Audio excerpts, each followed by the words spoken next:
राधे राधे, जय Shri Krishna. Pair of linear equation in two variable से जो है ये मतलब नेक्स्ट वीडियो बनाने जा रहे हैं। इससे पहले हमने जो है ग्राफिकल मेथड से क्वेश्चंस को सॉल्व करना बताया था, साथ ही में एलिमिनेशन मेथड भी पढ़ा दिया गया है और सब्स्टिट्यूशन मेथड भी पढ़ा दिया गया है। आज हम लोग जो है पढ़ेंगे कॉन्सिस्टेंट, इनकॉन्सिस्टेंट और unique solution, no solution and infinitely many solutions. ये सबसे रिलेटिव जो क्वेश्चंस आते हैं एग्जाम्स में उनके बारे में। और ये जो एग्जाम्पल्स यानी कि जो क्वेश्चंस लिए गए हैं वो आपके एग्जाम्पलर एनसीईआरटी एग्जाम्पलर से लिए गए हैं और उनको मैं जो है सॉल्व कराने जा रहा हूँ। और उससे पहले जो है थोड़ी सी हम डिस्कस करेंगे कि कॉन्सिस्टेंट क्या होता है, इनकॉन्सिस्टेंट क्या होता है, क्योंकि जब तक आपको इसके बारे में नॉलेज नहीं होगा तब तक आप जो है इसमें क्वेश्चंस को सॉल्व नहीं कर पाएंगे। तो क्वेश्चन को सॉल्व करने के लिए ये जो है मस्ट मतलब कंपलसरी है कि आप अभी जो मैं टॉपिक बताने जा रहा हूँ इस टॉपिक को जो है समझेंगे और याद भी करना होगा कुछ टॉपिक्स। सबसे पहले जैसे कि आप ये जानते हैं कि जो linear equation with two variable होता है ये हमको पेयर ऑफ लीनियर इक्वेशंस पढ़ने हैं। तो a1x plus b1y plus c1 equal to 0, ये इक्वेशन आपका क्या है, फर्स्ट है। और सेकेंड इक्वेशन है a2x plus b2y plus c2 equal to 0, ये इक्वेशन आपका जो है सेकेंड है। ठीक है ना। अब जो ये दोनों इक्वेशंस है, इन दोनों इक्वेशन को हमको क्या करना है कि समझना है कि कॉन्सिस्टेंट कब होंगे, इनकॉन्सिस्टेंट कब होंगे। तो कॉन्सिस्टेंट होने का जो कंडीशन है वो दो कंडीशन होता है। एक होता है जैसे कि ये दोनों के दोनों क्या है, लाइंस के इक्वेशन है। जैसे एक लाइन अगर ये है और इसका इक्वेशन हम मान लेते हैं कि ये है, ठीक है, और दूसरी लाइन ये है जिसका इक्वेशन हमने मान लिया कि ये है। मतलब इस लाइन का जो इक्वेशन है वह आपका a2x plus b2y plus c2 equal to 0 है। और इस लाइन का जो इक्वेशन है a1x plus b1y plus c2 equal to 0 है। बात समझ पा रहे हैं। अब ये जो लाइंस है अगर इनको हम ग्राफ पेपर पर ड्रॉ करें तो ग्राफ पेपर पर ड्रॉ करने पर तीन कंडीशन आते हैं, तीन कंडीशंस आते हैं। जो फर्स्ट कंडीशन मतलब कि एक कंडीशन जो आता है कि दोनों की दोनों लाइनें एक दूसरे को इंटरसेक्ट कर जाएंगी। जैसे अगर ये लाइन आपका L2 है और ये जो लाइन है वह L1 है, तो दोनों लाइनें एक सिंगल पॉइंट पर अगर कट करती हैं तो इसको यूनिक सॉल्यूशन कहते हैं। कौन सा सॉल्यूशन कहते हैं, यूनिक सॉल्यूशन। अब इसी में जो है अगर दोनों लाइन एक के ऊपर एक चली जाए, दोनों लाइन जो है एक के ऊपर एक चली जाती हैं तो इसको कोलिनियर बोलते हैं। क्या बोलते हैं, कोलिनियर बोलते हैं। और कोलिनियर है और इस कंडीशन में इनफाइनाइटली मेनी सॉल्यूशन होता है। तो ये जो दोनों कंडीशन होते हैं इन्हीं दोनों कंडीशन को कॉन्सिस्टेंट कंडीशन कहते हैं। मतलब कि अगर दो लाइन एक दूसरे को कट कर दे तो कॉन्सिस्टेंट, और दोनों लाइन एक के ऊपर एक चली जाए तो कॉन्सिस्टेंट होता है। क्या होता है, consistent. In case of inconsistent, in case of inconsistent दोनों लाइनें एक दूसरे के पैरेलल निकलती हैं। इनकॉन्सिस्टेंट के केस में दोनों लाइनें क्या होती हैं, एक दूसरे के पैरेलल निकल जाती हैं। तो इनकॉन्सिस्टेंट का केवल एक कंडीशन है, जब दोनों लाइनें एक दूसरे के पैरेलल निकल जाएं। ये जो कंडीशन कहलाता है ये नो सॉल्यूशन का कंडीशन कहलाता है। ये कंडीशन कहलाता है नो सॉल्यूशन का। ये जो कंडीशन कहलाता है ये यूनिक सॉल्यूशन का कहलाता है। और ये जो कंडीशन होता है ये इनफाइनाइटली मेनी सॉल्यूशन का है। तो कंसिस्टेंट का जो कंडीशन हो गया ये कंडीशन हो गया, कंसिस्टेंट का ये कंडीशन हो गया। कंसिस्टेंट का मतलब कि लाइन एक दूसरे को कट करें। अब इनकंसिस्टेंट का हमने आपको बता दिया कि इनकंसिस्टेंट का मतलब हो गया कि दोनों लाइनें एक दूसरे को कभी भी कट ना करें, इनको हम आगे बढ़ाएं पीछे बढ़ाएं, किसी भी कंडीशन में दोनों लाइनें एक दूसरे को अगर कट नहीं करती हैं, मतलब कि पैरेलल जाती हैं, तो वैसे कंडीशन को कहते हैं इनकंसिस्टेंट। और इनकंसिस्टेंट में जो है आपका नो सॉल्यूशन होता है। इस केस में क्या होता है, नो सॉल्यूशन। बात समझ रहे हैं, ये जो केस है ये नो सॉल्यूशन का केस है। और जो ये अगर एक के ऊपर एक जो निकल रही है तो ये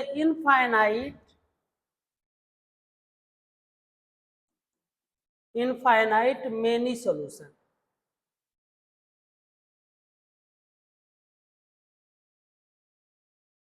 यानी कि इनफाइनाइट मेनी सॉल्यूशन, बहुत सारे सॉल्यूशन का ये कंडीशन होता है।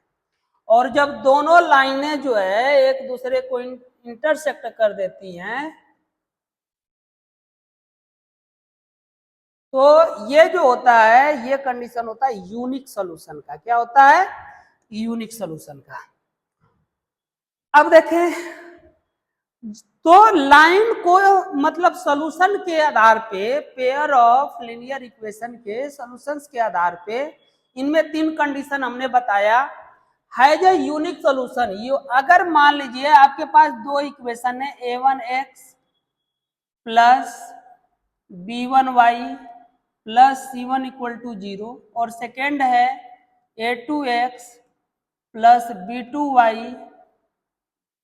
Plus c2 equal to 0। ठीक है, तो अगर इसमें जो है a1 by a2 is not equal to, मतलब कि a1 बाई a2 जो है वो इक्वल नहीं हो b1 बाई b2 के, तो ऐसे कंडीशन को जो है हम कहते हैं कि इसका यूनिक सॉल्यूशन आएगा।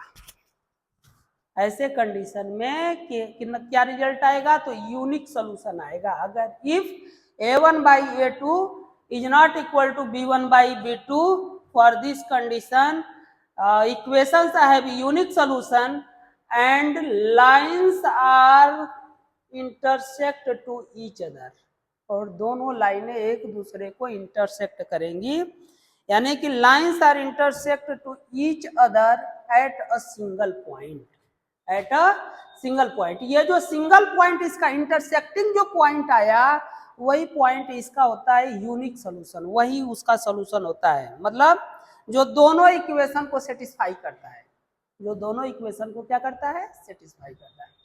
इसके बाद होता है has an infinite many of solution. तो इनफाइनाइट मेनी ऑफ सॉल्यूशन का जो कंडीशन होता है, अगर a1x plus b1y plus c1 equal to 0 और a2x plus b2y plus c2 equal to 0, और इस कंडीशन में a1 बाई a2 इज मतलब equal to b1 by b2 equal to c1 by c2 होता है infinite, has an infinite many solution.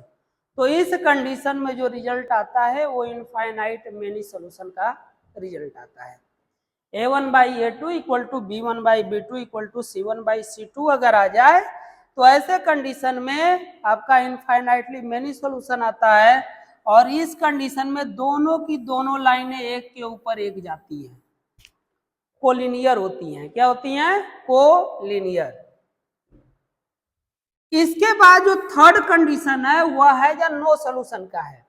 तो है जो नो सॉल्यूशन का जो कंडीशन होता है वो होता है a1 बाई a2, ये इक्वल होता है b1 बाई b2 के, but is not equal to c1 by c2।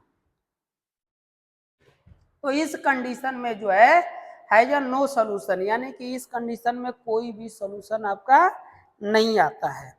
और इसी कंडीशन में दोनों लाइनें जो होती हैं एक दूसरे के क्या निकलती हैं, पैरेलल निकलती हैं। दोनों लाइनें एक दूसरे के पैरेलल निकलती हैं।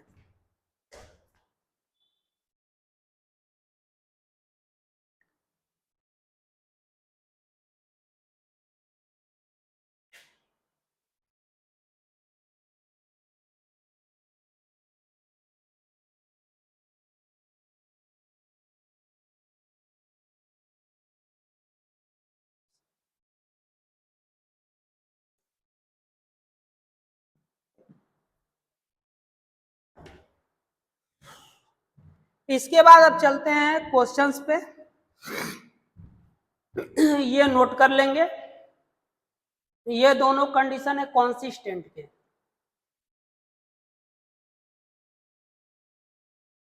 और ये जो कंडीशन है वह है इनकॉन्सिस्टेंट के।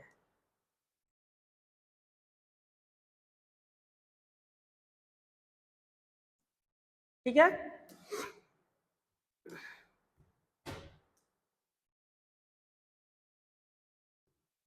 इसके बाद आते हैं क्वेश्चन पे।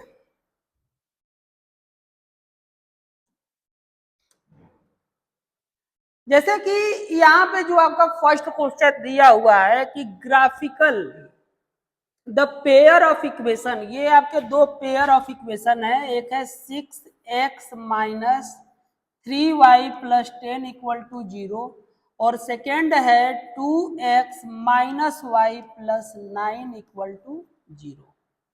अब इसमें आपको ये बताना है कि इसका जो होगा इसमें से कौन सा ऑप्शन सही होगा, यानी कि intersecting at exact 1 point, intersecting at exact 2 point, coincident और पैरेलल। तो जैसे कि हम इसके लिए क्या करेंगे, सबसे पहले फाइंड करेंगे, यानी कि first we find a1 by a2।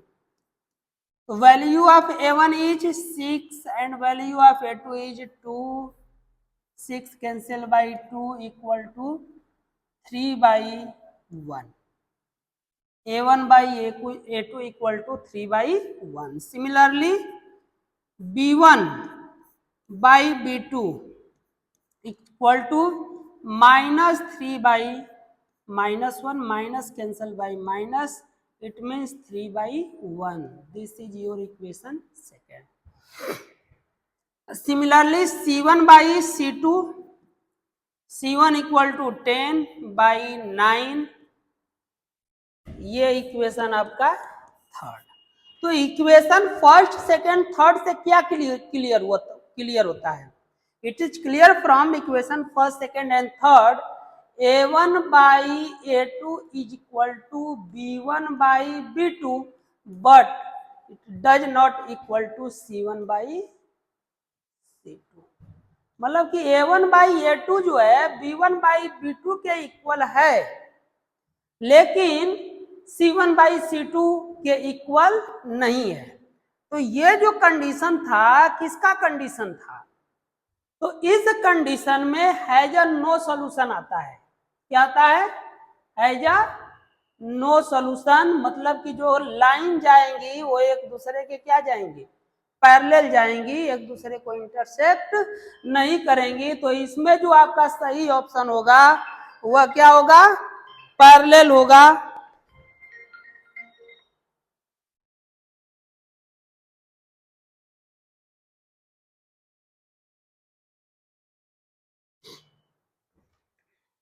ये जो कंडीशन का होगा वो क्या होगा, पैरेलल होगा। इसके बाद आते हैं हम नेक्स्ट क्वेश्चन पे। कहता है कि द पेयर ऑफ इक्वेशन जो है x plus 2y plus 5 equal to 0, minus 3x minus 6y plus 1 equal to 0।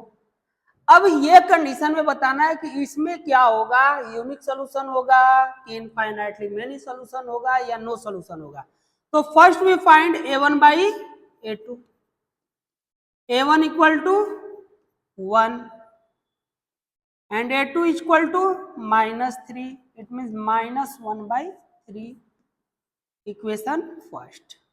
Similarly b1 by b2 equal to 2 by minus 6, this also equal to minus 1 by 3, this your equation second.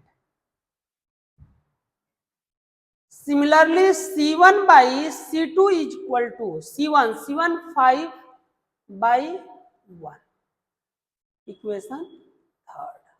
So it is clear from equation first, second and third a1 by a2 equal to b1 by b2 is not equal to c1 by c2।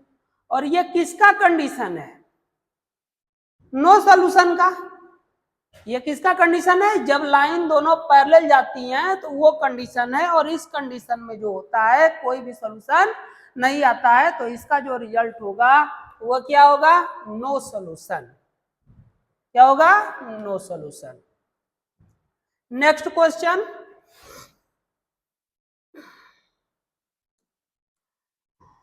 If a pair of linear equation is consistent, यदि जो है ये दिया गया जो pair of linear equation है वह consistent है, then the line will be, तो लाइन कॉन्सिस्टेंट होने के लिए दो कंडीशन होता है कि दोनों लाइनें इंटरसेक्टिंग हो या कोलिनियर हो। ये किनके कंडीशन है? कॉन्सिस्टेंट के।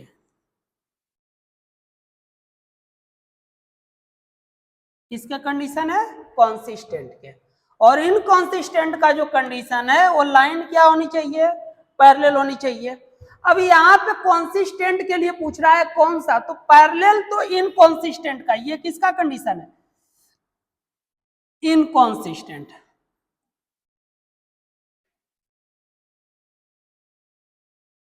ये किसका कंडीशन है? इनकॉन्सिस्टेंट का कंडीशन है।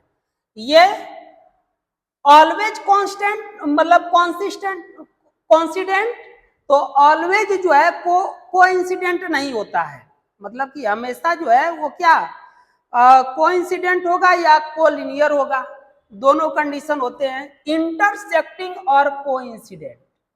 तो देखिए ये कोइंसिडेंट का कंडीशन हो गया और ये हो गया इंटरसेक्टिंग का, जिसमें ये दोनों ऑप्शन है वही सही जाएगा। तो दोनों किसमें है? यानी कि इनकॉन्सिस्टेंट मतलब कि इंटरसेक्टिंग और कॉन्सिडेंट दोनों कंडीशन पॉसिबल है, या तो इंटरसेक्टिंग हो या तो क्या हो? कॉन्सिडेंट हो, तब जाकर के जो है उसके क्या होते हैं? कॉन्सिस्टेंट होते हैं। इसके जो सोल्यूशन होते हैं वो क्या होते हैं? कॉन्सिस्टेंट। नेक्स्ट क्या कहता है? A pair of equation y equal to 0 and y equal to -7 has, तो देखो जीरो मतलब कि y की वैल्यू जो दिया हुआ है वो 0 दिया हुआ है। जैसे कि अगर हम मान लेते हैं ये आपका जो है ग्राफ है, ग्राफ पेपर है, ठीक है,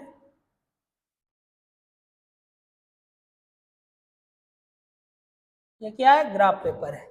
यहाँ पे क्या होता है? 0,0। तो एक y इक्वल टू 0 बोला था, तो पहला जो लाइन पास होगी वो यहां से पास होगी। फर्स्ट जो लाइन पास होगी वो कहां से पास होगी? यहां से। जब क्या बोला था? y इक्वल टू 0, और एक क्या बोला था? y equal to -7। तो y इक्वल टू -7 इसके नीचे से जाएगा 1 2 3 4 5, ऐसा करते 1 2 3 4 5 6, और ये हो गया 7, तो ये हो गया -7। अब यहां से जो लाइन जाएगी वो ये लाइन जाएगी। अब ये दोनों लाइनें एक दूसरे के क्या हैं? पैरेलल हैं। दोनों लाइनें एक दूसरे के क्या हैं? पैरेलल हैं। तो अगर पैरेलल हैं तो इसका मतलब हुआ कि इस पर कोई भी सोल्यूशन नहीं होगा, मतलब कि इट्स हैव नो सोल्यूशन। इसमें क्या होगा? नो सोल्यूशन आपका आंसर होगा। कौन सा? No solution. क्लियर हुआ? नेक्स्ट क्वेश्चन पे चलते हैं। क्या कहता है? द पेयर ऑफ इक्वेशन, यदि जो है x इक्वल टू ए दिया हो, y equal to b, x equal to a, y equal to आपको दे रखा है b,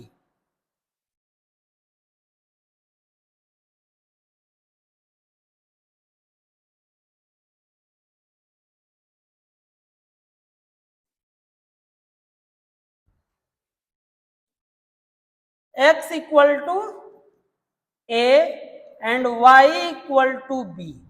तो देखें जैसे कि अगर आप ग्राफ प्लॉट करते हैं,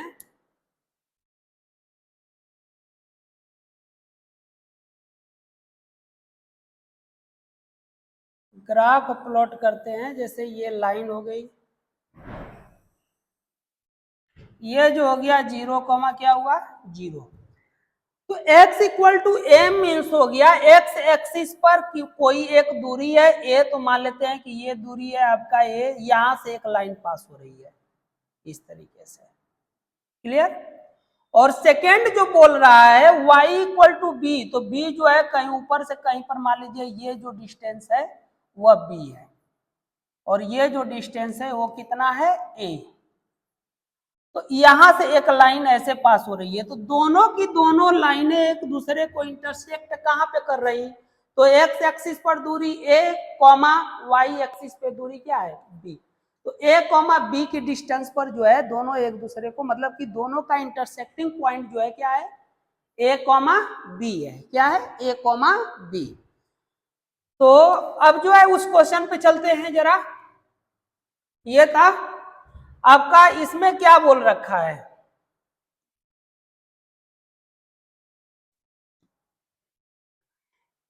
कह रहा है कि a pair of equation x equal to a, y equal to b graphically represents line which are parallel. तो नहीं, पैरेलल तो नहीं थे क्योंकि दोनों के दोनों यहां पर क्या कर रहे थे, इंटरसेक्ट कर रहे थे, जिसका कोऑर्डिनेट कितना था a, b था। आगे क्या कहता है कि इंटरसेक्टिंग एट b, a, तो इंटरसेक्ट तो कर रहे हैं दोनों, जो है एक दूसरे को इंटरसेक्ट कर रहे हैं, लेकिन b, a पर इंटरसेक्ट नहीं कर रहे हैं। कहां पे इंटरसेक्ट कर रहे हैं, a, b पे, और ये क्या कर रहा है b, a, तो ये भी क्या हो जाएगा, ऑप्शन आपका रॉन्ग। नेक्स्ट, कोइंसिडेंट तो बिल्कुल नहीं है, क्योंकि कोइंसिडेंट होने का मतलब हो गया कि दोनों लाइनें एक के ऊपर एक गुजरनी चाहिए, जो कि एक के ऊपर एक नहीं गुजर रही, ये इंटरसेक्टिंग लाइन है। क्या है, इंटरसेक्टिंग लाइन।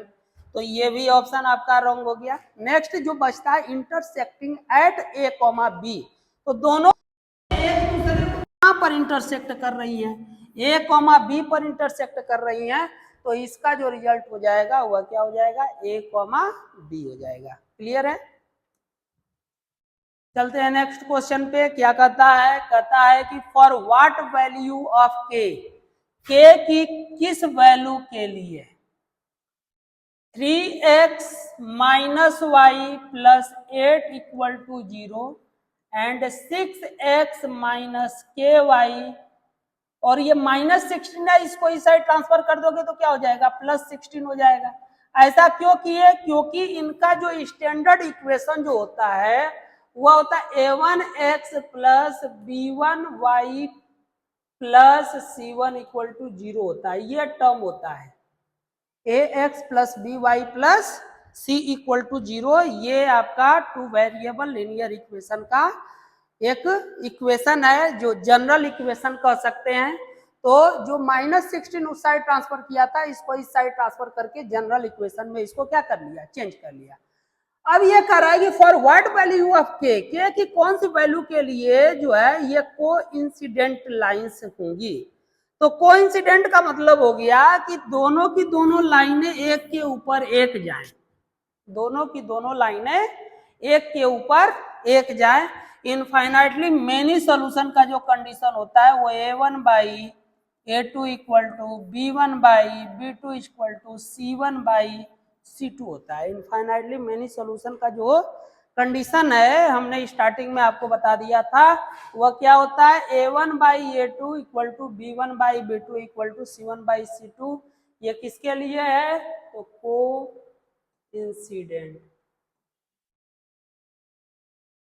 कोइंसिडेंट कंडीशन है। बात समझे। अब आपको क्या करना है, a1 बाई a2 की वैल्यू यहां पर पुट करेंगे। यहां से a1 की वैल्यू क्या है, value of a 3, value of b a2 6 equal to value of b1 -1, value of b2 -k equal to value of c1 8 by value of c2 16।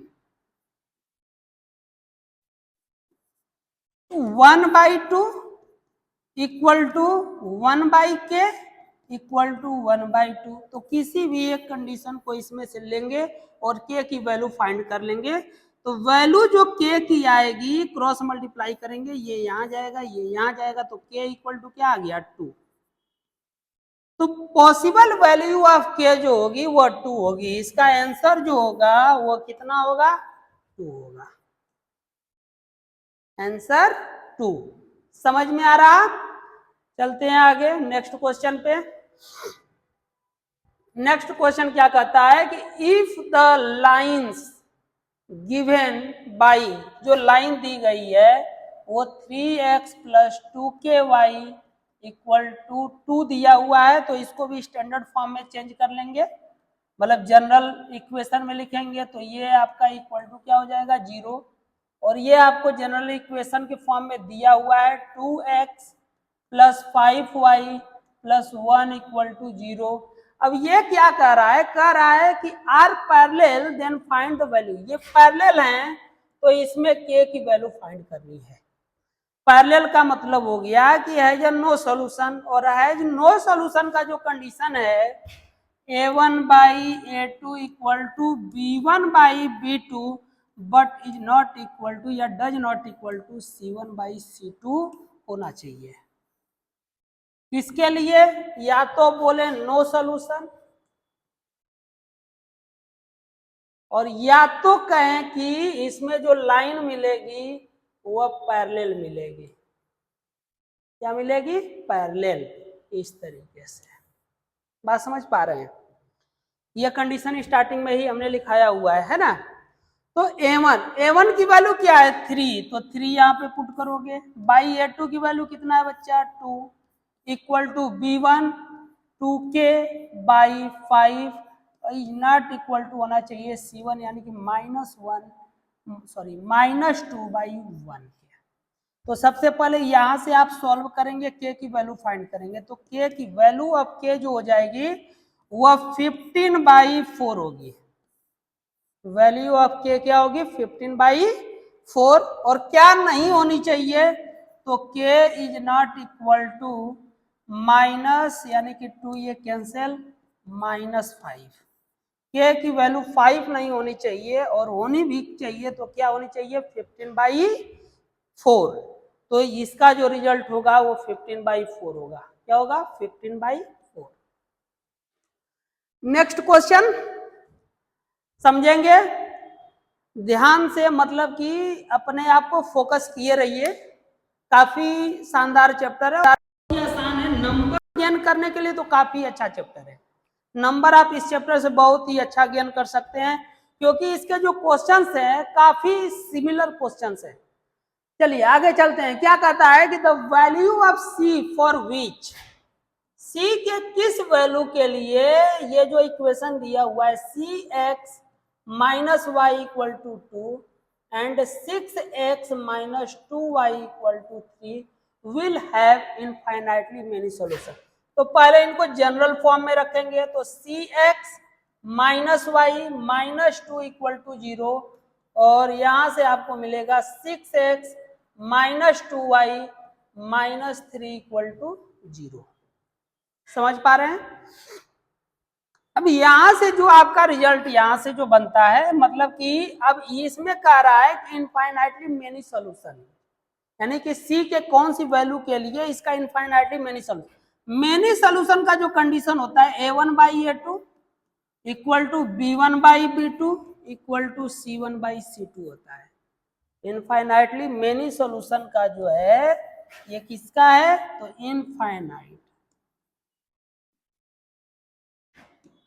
Infinite solution.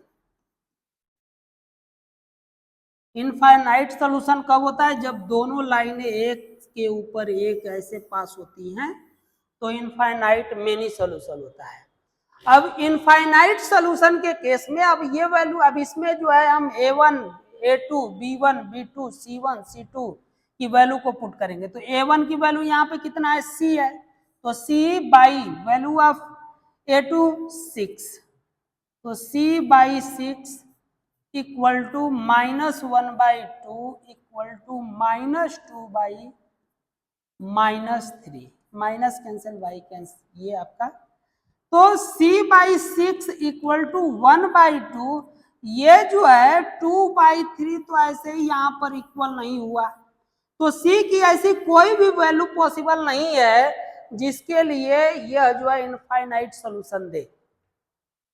मतलब कि ये जो इक्वेशन दिया हुआ है, इस इक्वेशन में सी की ऐसी कोई भी वैल्यू पॉसिबल नहीं होगी जिसको रखने से ये तीनों के तीनों क्या हो जाए, इक्वल हो जाए।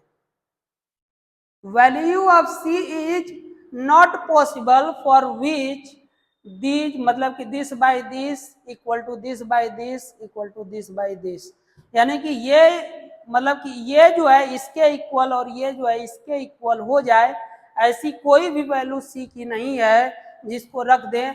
तो इसका मतलब कि इसका जो है इनफाइनाइट सॉल्यूशन के लिए कोई भी कंडीशन नहीं है, तो इसका नो सॉल्यूशन आंसर होगा या नो वैल्यू। सी की जो है कोई भी वैल्यू नहीं होगी, no possible value, possible value, इसकी पॉसिबल वैल्यू नहीं है। अभी इस क्वेश्चन को देखते हैं, ये क्या कर रहा है, one equation of a pair of dependent linear equation. जैसे ये जो इक्वेशन दिया हुआ है, कितना दिया हुआ है, -5x plus 7y equal to 2। इसको इस साइड ट्रांसफर करेंगे तो -5x plus 7y minus 2 equal to क्या हो जाएगा, 0 हो जाएगा। इसका डिपेंडेंट इक्वेशन आपको क्या करना है, फाइंड करना है। तो हम जानते हैं कि a1 by a2 equal to b1 by b2 equal to c1 by c2 होता है। बात को समझ रहे हैं। अब उस कंडीशन को इसमें से कौन फॉलो करेगा। अब जैसे आप यहाँ पर जो है फर्स्ट में लेते हैं तो -5 बाई कितना आया 10 इक्वल टू 7 बाई कितना आया 14 और इक्वल टू -2 बाई क्या आया 4। अब चेक करते हैं कि क्या दो सब इक्वल हो रहा है, तो 5 2 7 2 2, तो ये -1 by 2 is not equal to आ गया किसके, 1 बाई 2 के, और ये जो है आपका इक्वल टू हो गया किसके, -1 बाई 2 के। तो ये आपका पॉसिबल नहीं है, क्योंकि इसमें क्या है कि यूनिक सॉल्यूशन की ओर रिजल्ट आएगा। क्या आएगा, यूनिक सॉल्यूशन। अब आगे जो है इस इक्वेशन के लिए चेक करते हैं, तो इसके लिए चेक करेंगे तो कितना होगा, -5 बाई -10 इक्वल टू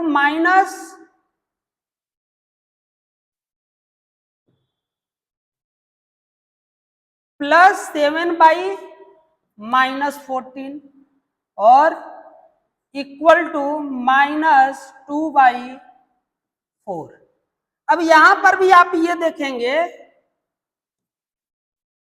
कि ये जो है +1 बाई 2, ये 1 बाई 2 आया, ये कितना आ गया 1 बाई 4 आया, -1 बाई 2 1 बाई 2 आया, और ये कितना आया -1 बाई 2, तो यहां पर ये भी इक्वल हो गया। तो इसका मतलब ये भी क्या यूनिक सॉल्यूशन का कंडीशन हो गया। अब थर्ड केस में देखते हैं, तो थर्ड केस में क्या होगा आपका, -5 by -10 equal to 7 by 14 equal to -2 by 4। ये तो आपका इक्वल हुआ, जैसे कि 1 by 2 equal to 1 by 2, but यहां पर क्या कंडीशन आ गया, -1 बाई 2 आया। क्या आया, -1 बाई 2। तो अगर ये जो है इक्वल होते हैं और ये इक्वल नहीं होता है, तो ये नो सॉल्यूशन हो जाता है। क्या होता है, नो सॉल्यूशन का। तो ये भी ऑप्शन क्या होगा, रॉन्ग है। अब ये देखते हैं यहां पर, तो -5 by 10 equal to 7 by -14 equal to -2, इसको इस साइड लेकर के आएंगे तो इधर क्या आएगा +2, तो बाई 2, 2 -1 बाई क्या आया 2, ये भी -1 बाई 2, और ये भी जो है आपका कितना आ गया, ये 4 है ना, तो -1 बाई 2 ये भी। तो ये जो कंडीशन आया ये पूरी तरीके से सेटिस्फाई कर रहा है, तो इसका मतलब कि ऑप्शन डी इसमें बिल्कुल करेक्ट आंसर होगा। ऑप्शन डी इसमें क्या होगा, करेक्ट आंसर होगा। ठीक है ना, आगे चलते हैं। A pair of linear equation which has a unique solution x equal to 2 and y equal to -3 is, कह रहा है कि ऐसा कौन सा इसमें जो है इक्वेशन है, यानी कि पेयर ऑफ लीनियर इक्वेशन है जिसका x इक्वल टू 2 और y इक्वल टू -3 जो है कि यूनिक सोल्यूशन है। क्या है? यूनिक सोल्यूशन है। तो आप जो है जैसे यूनिक सोल्यूशन का कंडीशन क्या होता है, a1/a2 is not equal to b1/b2, ये होता है यूनिक सोल्यूशन का कंडीशन। तो यहां से हम देखेंगे तो ये क्या होगा, 1/2, ये क्या हुआ 1/2 इक्वल टू 1/-3। तो ये दोनों एक दूसरे के इक्वल नहीं है, तो यूनिक सोल्यूशन तो है, यूनिक सोल्यूशन है, लेकिन क्या ये उसका सोल्यूशन है? तो हम क्या करेंगे, x इक्वल टू 2 यहां पर पुट करिए, x equal to 2, y equal to -3, तो x इक्वल टू 2 और ये -3, तो -1, पहला इक्वेशन को सेटिस्फाई कर दिया। सेकेंड इक्वेशन में उसी तरह से पुट करेंगे, तो सेकेंड इक्वेशन में 2 इंटू 2 -3 इंटू -3, तो 2 2 जा 4, अब माइनस कितना हो जाएगा, माइनस प्लस 9, और 9 और प्लस 4 कितना आएगा, 9 और प्लस 4 जो है, तो ये जो है आपका इस इक्वेशन को सेटिस्फाई नहीं किया, मतलब ये जो है आपका क्या हो गया, कैंसिल हो गया। उसी तरीके से इसमें देखेंगे कि यूनिक सोल्यूशन है कि नहीं है, तो यूनिक सोल्यूशन जो है चेक करते हैं, तो 2/-11 इज नॉट इक्वल टू जो है 5/10 का मतलब हो गया, तो ये इक्वल नहीं है। अब इसको सेटिस्फाई करा करके चेक करेंगे, तो x इक्वल टू 2 रखेंगे तो ये होगा 4, x इक्वल टू यहाँ पर 2 रखते हैं तो कितना हो जाएगा 4, और प्लस y इक्वल टू -3 रखते हैं तो -3 5 जा 15, -15, इसको माइनस करेंगे तो -11, ठीक है, बिल्कुल यहां पर उसी तरह से रख करके चेक करेंगे। जब यहां पर आप पुट करते हैं तो 4 इंटू 2 प्लस 10 इंटू -3, तो ये कितना हुआ 8 -13, और ये भी बिल्कुल सेटिस्फाई नहीं किया। उसी तरीके से अब ऑप्शन सी में पुट करके देखेंगे, सी में, इसमें सी में यहां पर अगर 2 पुट करते हैं तो 2 2 जा कितना हो जाएगा 4 प्लस 3 इक्वल, ये भी नहीं होगा, बिल्कुल ना सेटिस्फाई कर रहा है, ऐसे ही ये कैंसिल हो गया। इसमें उसी वहीं पर चेक करेंगे जिसमें ये दोनों के लिए सेटिस्फाई कर जाए। x इक्वल टू यहाँ पर 2 रखते हैं, तो x इक्वल टू यदि आप 2 रखिएगा,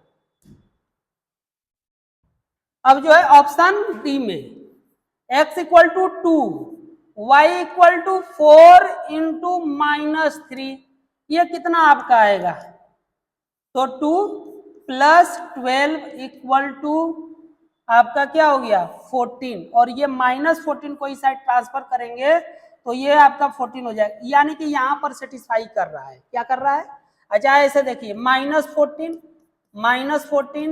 -14 कैंसिल हो गया 0, तो left hand side right hand side के इक्वल हो गया। अब सेकेंड इक्वेशन में पुट करके देखेंगे तो 5 इंटू 2 +3 -13, यहां पर भी आपका 0 हो गया, सेटिस्फाई किया। अब यूनिक सोल्यूशन है कि नहीं वो कैसे पता चलेगा, तो यूनिक सोल्यूशन के लिए a1/a2 मतलब कि 1/5 को इक्वल नहीं होना चाहिए -4/-1 के, तो बिल्कुल इक्वल नहीं है, इसका मतलब कि यहाँ पे ऑप्शन डी जो है आपका क्या होगा, बिल्कुल करेक्ट होगा। फिर से समझेंगे, शायद नहीं समझ में आया हो, समझने का कोशिश करेंगे कैसे बनेगा। जैसे कि आप क्या करना, x equal to 2 y equal to -3 किसमें सेटिस्फाई कर रहा है उसको चेक कर लीजिए, जिसमें सेटिस्फाई करेगा उसी में चेक कर लीजिएगा कि वह यूनिक कंडीशन क्या है, A1 by A2 is not equal to B1 by B2 जो होता है, यही यूनिक सोल्यूशन का कंडीशन होता है। यही किसका? यूनिक सोल्यूशन, यूनिक का होता है। इसके बाद क्या हो गया, कह रहा है कि x equal to A, x equal to A, y equal to B is the solution of the equation. क्या ये सोल्यूशन है? x minus y equal to 2, x plus y equal to 4। Then the value of a and b are, तो a और b की वैल्यू जो है find करिए। फिर से समझेंगे क्या कह रहा है, कह रहा है कि x equal to a and y equal to b इनका सोल्यूशन है। तो अगर ये सोल्यूशन है तो इसका मतलब x इक्वल टू a और माइनस वाई इक्वल टू, यहाँ पे क्या रखेंगे, b इक्वल टू 2, ये इक्वेशन आपको एक बनेगा। और यहाँ पर जो है वही काम करेंगे, a माइनस बी रखे, a प्लस बी हो जाएगा इक्वल टू 4। इक्वेशन ये आपका क्या हुआ, सेकेंड। दोनों इक्वेशन को सॉल्व करेंगे तो ये हो जाएगा 2x, ये कैंसिल होगा, 2x इक्वल टू 6। तो x इक्वल टू मतलब सॉरी a इक्वल टू कितना आ गया 3। अब a की वैल्यू यहाँ पर रखेंगे और b की वैल्यू फाइंड कर लेंगे। तो a की वैल्यू जब आप इसमें पुट करते हैं तो कितना हो जाएगा, 3 प्लस b इक्वल टू 4, और 3 को इस साइड ट्रांसफर कर दीजिए तो b इक्वल टू कितना आ जाएगा 1। a की वैल्यू 3 आएगी और b की वैल्यू 1 आएगी, यह इसका रिजल्ट हो जाएगा। क्लियर है? नेक्स्ट क्वेश्चन पे चलते हैं। क्या कहता है, कह रहा है कि अरुण हैज ओनली ₹1, मतलब कि only ₹1 and ₹2 coin with her. Arun जो है अपने साथ ₹1 का क्वाइन और ₹2 का क्वाइन रखता है। If the total number of coins that she has is 50, कह रहा है कि अगर उसके पास टोटल नंबर ऑफ क्वाइंस दिया हुआ है, total number of coins equal to 50 दिया है, and the amount of money, और टोटल अमाउंट जो दिया हुआ है 75 रुपीज दिया हुआ है। कितना दिया हुआ है, 75 rupees. Then the number of ₹1 and number of ₹2, मतलब कि ₹2 क्वाइंस आर। तो हम मान लेंगे कि let number of coins of ₹1 be x and number of coins of ₹2 b y। ठीक है, तो इसका मतलब अगर जो है ₹1 का टोटल क्वाइन x है और ₹2 के टोटल क्वाइन y हैं, तो टोटल नंबर ऑफ क्वाइंस कितने हो जाएंगे, x प्लस वाई, और x प्लस वाई किसके इक्वल होगा, टोटल नंबर ऑफ क्वाइंस के 50 के। ये इक्वेशन आपका बन जाएगा फर्स्ट। सेकेंड कंडीशन में कह रहा है कि इनकी जो वैल्यू है वह 75 रुपीज है। तो अगर x रुपीज के, मतलब कि ₹1 का क्वाइन x है, तो टोटल ₹1 की कितनी वैल्यू हो जाएगी, तो 1x हो जाएगी, समझिएगा। और यदि ₹2 के total number of coins y है, if the coins of ₹2 be y, यानी कि ₹2 का जो क्वाइन है वो y है, तो ₹2 के क्वाइंस टोटल वैल्यू उसके पास कितनी रही होगी, तो 2y रही होगी। बात समझ रहे हैं? और ये जो है टोटल 75 रुपीज के इक्वल है, टोटल 75, मतलब x plus 2y equal to 75। ये इक्वेशन हो गया सेकेंड। अब क्या करेंगे, दोनों इक्वेशन को माइनस कर देते हैं। तो माइनस करेंगे तो x से x क्या होगा, कैंसिल, और ये जो आपका आएगा माइनस वाई इक्वल, इसको इसमें माइनस करेंगे तो -25, माइनस से माइनस कैंसिल, तो y इक्वल टू आ गया 25। y इक्वल टू कितना आया, 25। अब y की वैल्यू किसी एक इक्वेशन में पुट कर देते हैं। Now putting y equal to 25 in equation first, equation first में अब यहां पर इसको पुट करेंगे तो कितना हो जाएगा, x प्लस 25 इक्वल टू 50, इसको इस साइड ट्रांसफर कर दीजिए तो x इक्वल टू कितना आ जाएगा 25। तो 25 रुपए का भी जो है मतलब कि 1 रुपए का भी क्वाइंस बता रहा है कि 25 है और 2 रुपए के भी क्वाइंस कितने हैं 25 है। देखिए आंसर का जांच करना है, अगर 1 रुपए का क्वाइन 25 है तो टोटल हो जाता है 25 रुपए, और अगर 2 रुपए का क्वाइन भी 25 है तो टोटल हो जाता है 50 रुपए, दोनों को ऐड कर देंगे तो 75 रुपए। ऐसे भी रिजल्ट आपका क्या है, क्लियर है। इसको एक बार और थोड़ा सा ग्राफिकल मतलब कि बाई फिगर समझने का कोशिश करेंगे। बाई फिगर देखिए, जैसे एक ये कंटेनर है, इसमें हमने जो है 1-1 रुपए का क्वाइन लिया हुआ है और 2 रुपए का क्वाइन रखा है।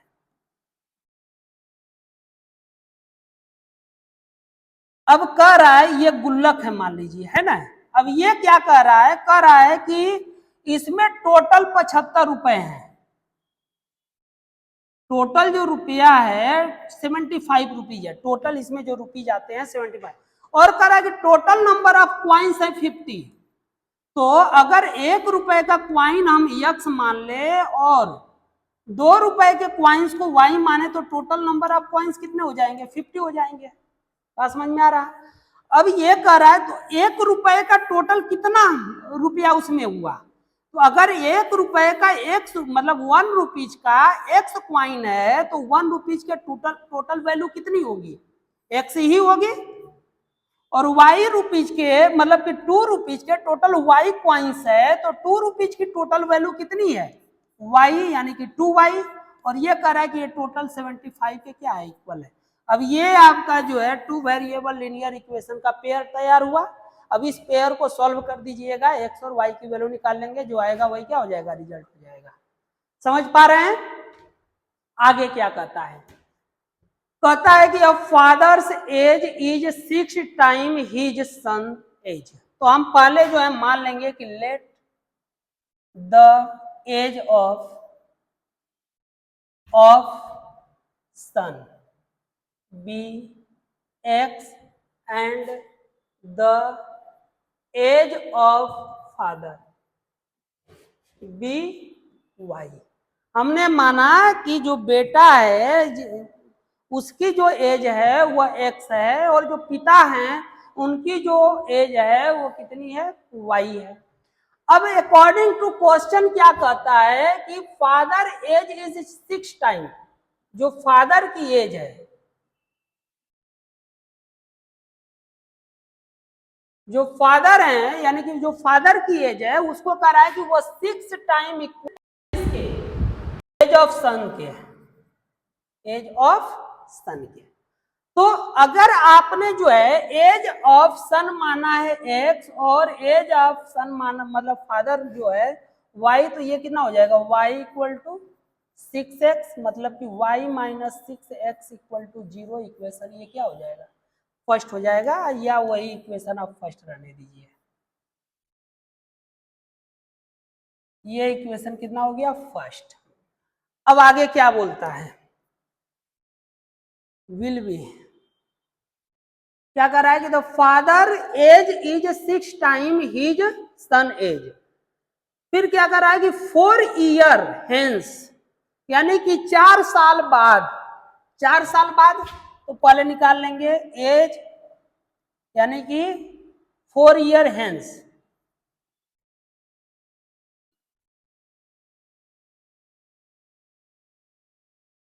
हेंस एज ऑफ सन कितना हो जाएगा, 4 साल बाद कितनी एज हो जाएगी, अगर अभी है x तो 4 साल बाद कितनी होगी, x प्लस 4 होगी। एज ऑफ फादर उनकी कितनी हो जाएगी, y प्लस 4 हो जाएगी। बात समझ रहे हैं, 4 साल बाद की बात कर रहा है। क्या कर रहा है कि 4 year hence age of father, यानी कि जो फादर है उनकी जो एज है विल बी 4 टाइम, वह 4 टाइम हो जाता है एज ऑफ सन के। तो फादर की एज जो है 4 साल बाद कितनी होगी, तो 4 साल बाद जो है y+4, और सन की एज 4 ईयर, मतलब 4 साल के बाद कितना होगा, x+4 होगा। बात समझ पा रहे हैं। अब क्या करना है, इस यहां से एक इक्वेशन ये बना हुआ है, एक इक्वेशन यहां से बनेगा y+4 = 4x + 16, और ये आपका हो जाएगा y = 4x प्लस ये 16 - 4 इस साइड आएगा तो माइनस हो जाएगा, इधर आएगा तो क्या होगा, माइनस होगा, तो माइनस इसमें से करेंगे तो 12। ठीक है, ये इक्वेशन क्या हो गया। अब लिखेंगे with the help of equation first and second, यानी कि इक्वेशन फर्स्ट और सेकेंड से जब सॉल्व करेंगे तो y के स्थान पे क्या रख देंगे, यहाँ पर 6x, तो 6x = 4x + 12, 4x को इस साइड ट्रांसफर करते हैं तो 2x = 12, x = 6। इफ x = 6 तो यहाँ पर आप पुट करेंगे, यानी कि y = 6 × 6 = 36, तो एज ऑफ फादर जो हो जाएगा वह कितना हो जाएगा, 36 साल, 36 ईयर हो जाएगा। The age of father is 36 year and age of his son is 6 year. समझ में आया।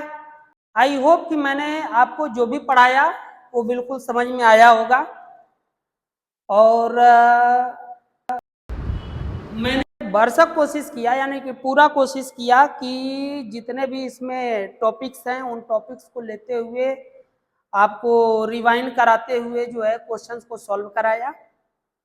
आप प्रैक्टिस करेंगे, और जहां पर आपको कोई डाउट हो तो वीडियो को पॉज करें, खुद से सॉल्व करें, सॉल्व करके चेक करें, तो मैं उम्मीद करता हूं कि आपको बिल्कुल समझ में आएगा। अब इसी के साथ आज का सेशन यहीं पर समाप्त करते हैं। अब नेक्स्ट डे नेक्स्ट टॉपिक जो है हम लोग आगे, मतलब कि इसी चैप्टर से अभी और भी क्वेश्चंस बचे हुए हैं, उन क्वेश्चंस को सॉल्व कराएंगे। तो अब नेक्स्ट वीडियो में मिलेंगे, तब तक मैं आपसे रिक्वेस्ट करूंगा कि आप वीडियो जो है जितना हो सके ताकि ज़्यादा से तक पहुँच सके, और लाइक जरूर कर दिया करें ताकि मेरे को कुछ एनर्जी मिले और मैं और जो है एनर्जी के साथ मतलब काम कर सकूं, और ताकि आपसे कुछ सपोर्ट भी मिल सके, है ना। तो इसी के साथ राधे राधे, जय श्री कृष्णा, जय हिंद।